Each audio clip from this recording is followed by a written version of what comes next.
Puede que, como yo, seas una de esas personas que alguna vez se haya planteado cómo sería viajar al pasado. Si pudiéramos viajar en el tiempo, ¿te atreverías a ir a experimentar en primera persona la prehistoria? Poder ver, vivir y tocar el mundo en el que vivieron nuestros ancestros. Si te imaginas esta situación, es posible que te plantees algunos peligros, como ser aplastado por un mamut o acabar como merienda de algún depredador, como los leones de las cavernas o los tigres con dientes de sable. Pero lo cierto es que hay muchas más condiciones en la prehistoria a las que nos enfrentaríamos. Empezando por, al llegar, respirar aquella atmósfera. ¿Cómo diferente sería el aire que respirarían nuestros ancestros? ¿Podríamos vivir respirando ese mismo aire nosotros? ¿Y cómo podemos llegar a saber estos detalles? ¿Tenemos alguna manera de conocer estas condiciones, de conocer cómo era el aire del Pleistoceno?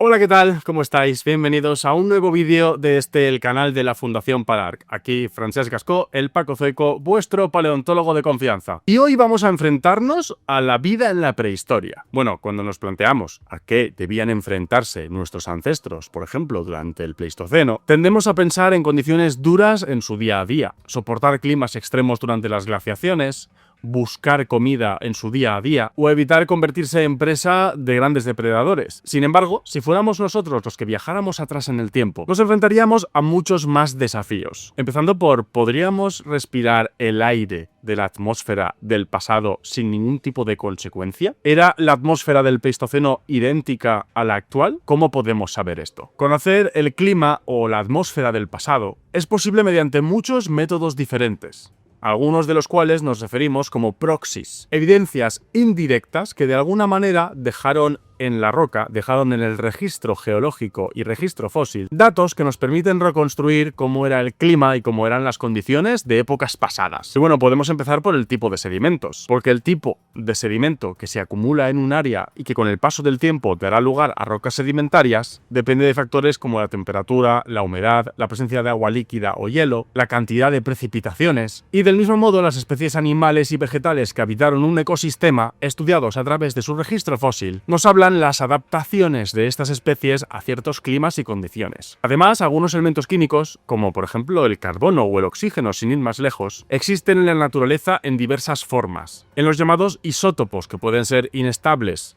y radiactivos o estables. De hecho, sobre isótopos tanto estables como radiactivos ya hemos hablado en otros vídeos. Si te interesa ese tema, búscalos. En cualquier caso, las proporciones en las que aparecen estos isótopos estables de carbono o de oxígeno varían también en función de las condiciones ambientales. Así, por ejemplo, las variaciones de isótopos del carbono nos permite inferir si abundaban las plantas de tipo C3 o C4 y por lo tanto deducir el tipo de vegetación dominante y saber si eran condiciones más secas o más húmedas. Por otro lado, los isótopos de oxígeno se usan para estimar las temperaturas globales, lo cual tiene mucha importancia a la hora de inferir los ciclos climáticos. Ahora bien, ¿qué hay de la atmósfera? Porque hemos empezado este problema, nos hemos planteado la duda de si seríamos capaces de respirar el aire del Pleistoceno. Todo esto de los proxies climáticos está muy bien para conocer las condiciones climáticas del Pleistoceno, pero ¿qué hay realmente de la posibilidad de respirar su aire? ¿Podemos llegar a saber cómo era el aire que respiraban los neandertales? ¿Qué cantidad de oxígeno tenía la atmósfera entonces? ¿Cuánto dióxido de carbono? En el caso del Pleistoceno, por suerte, tenemos muchos más datos que de otras épocas. Y es que se ha podido llegar a reconstruir en parte la atmósfera del Pleistoceno, sobre todo de los últimos cientos de miles de años, gracias a algo verdaderamente extraordinario: núcleos de hielo extraídos de lugares como Groenlandia o la Antártida. Allí el hielo lleva acumulándose cientos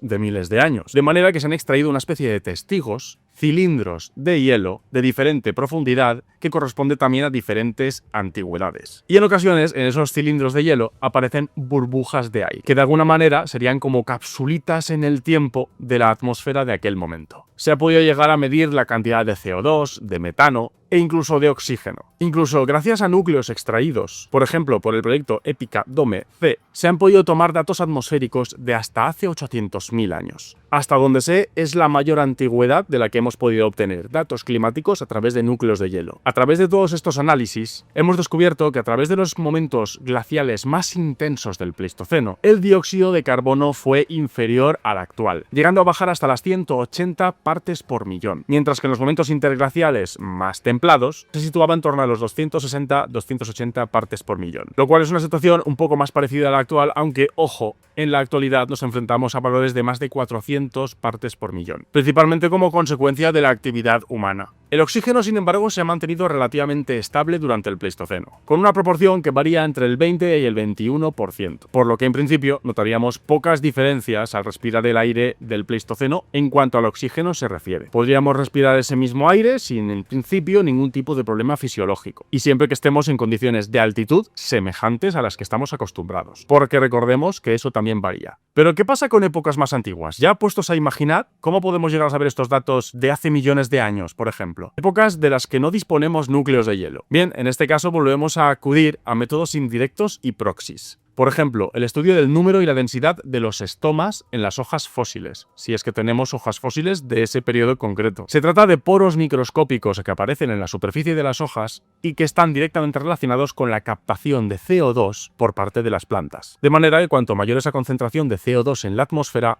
menos estomas necesitan tener las hojas para poder captar el necesario para hacer la fotosíntesis. De la misma manera también se usa la proporción de ciertos minerales en sedimentos marinos, o por ejemplo algo muy curioso es que también se estudian los carbones fósiles procedentes de incendios naturales, que nos pueden llegar a dar ciertas pistas acerca de lo ocasionales que podían ser estos incendios, algo que está íntimamente relacionado con los niveles de oxígeno atmosférico. Para épocas más antiguas aún, por ejemplo, vayámonos al Mesozoico, a la era de los dinosaurios, desde hace unos 250 millones de años hasta hace 66 millones de años, evidentemente no tenemos núcleos de hielo ni burbujitas de aire, y tenemos que acudir únicamente a estos proxies. Además del recuento y la densidad de estomas en hojas fósiles, que siempre que tengamos yacimientos con hojas que estén muy bien conservadas a nivel anatómico, uno de los proxies más empleados para estas antigüedades es el análisis geoquímico de sedimentos marinos, especialmente el estudio de los isótopos, o mejor dicho, de la proporción de isótopos de carbono y de oxígeno en los caparazones de algunos invertebrados y protistas marinos. Por ejemplo, en algunos microfósiles como los foraminíferos. Estos organismos, al formar sus caparazones, sus conchas,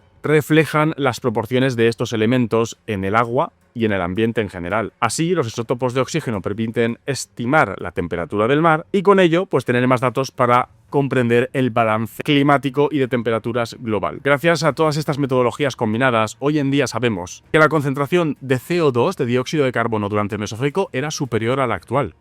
Era un clima mucho más cálido. De hecho, en algunos momentos del Jurásico y del Cretácico, este CO2 pudo superar las 1000 partes por millón. Los niveles de oxígeno también variaron entre el 26 incluso hasta el 30% en algunos momentos. Pero claro, estamos hablando de un momento en el que el clima global era mucho más cálido, de hecho no había casquetes polares, y los organismos, la biosfera entera estaba adaptada a condiciones muy diferentes de las actuales. Pero bueno, volviendo al Pleistoceno, como hemos visto, lo principal es que la proporción de oxígeno era bastante semejante a la actual. Así que desde el punto de vista respiratorio podríamos haber respirado ese aire sin problemas fisiológicos. Otra cosa es que estando expuestos a esa atmósfera, por ejemplo, pilláramos una gripe pleistocena, para lo cual posiblemente nuestro sistema inmunitario del siglo XXI no estaría preparada. Por no mencionar resistir a las condiciones climáticas, a infecciones de cualquier herida, por pequeña que sea, sobrevivir a la fauna o a la escasez de recursos. Desde luego, sobrevivir en aquellas condiciones, para nosotros, para las personas del siglo XXI, sería todo un reto a todos los niveles. Y como veis, a la hora de reconstruir el pasado, al menos de estas épocas más cercanas a nosotros, gracias a estos proxies climáticos y a muchas metodologías, podemos llegar a tener datos tan curiosos como la proporción de oxígeno. Conocer este mundo pasado, de hace ya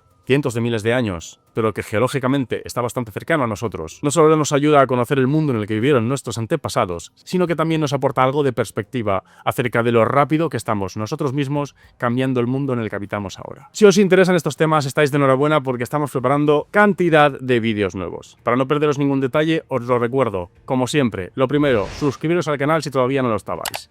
En segundo lugar, darle al botón de la campanita para activar la recepción de notificaciones cada vez que publiquemos un vídeo nuevo. También os animamos a que nos sigáis en las redes sociales de la Fundación Palarc y a que de vez en cuando os paséis por nuestra página web, donde encontraréis toda la actualidad tanto de paleontología humana como de arqueología. Te invitamos a que nos acompañes en este apasionante viaje por nuestra historia. Muchas gracias.